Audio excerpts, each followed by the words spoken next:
I noticed after I wash CDs and DVDs, it's hard to get rid of all the lint after you get done washing them.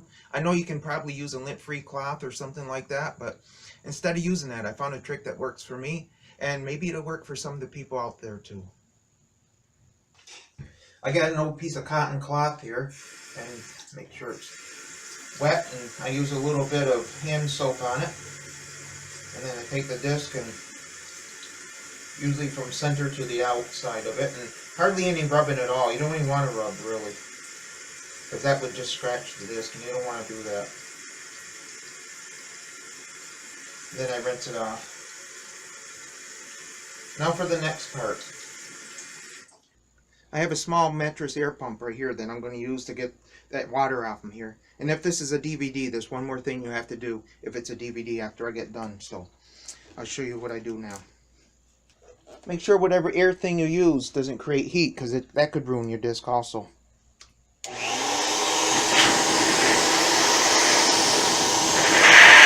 It blows it right off.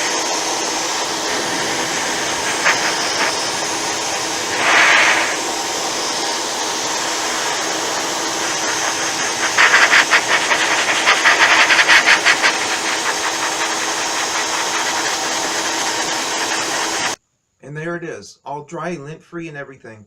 Now, if this is a CD, you don't have to worry about the next part, but if it's a DVD, they're made up of 3 layers. There's the plastic layer here, and then there's the plain part in the middle, and then there's another plastic layer on the other side. And what can happen is right in the middle, it's not glued, just a very little edge, right up to the very first line that you see, the ring line right there. That there can be a little bit of moisture left in that area of the disc. So I'll usually leave them out for a little while, maybe a day or so, just to make sure all that moisture is out of the disc. I'll prop it up against the side of something, and then I'll let it finish drying. Now, don't use any hot heat on these things. I just have a little small air pump like this, and that's enough to do the job. And I hope this idea helped you out, and if you have any suggestions of how you go about washing your disc, please share, because I always like to learn new things. And I hope this helped you out very much, and thank you for watching.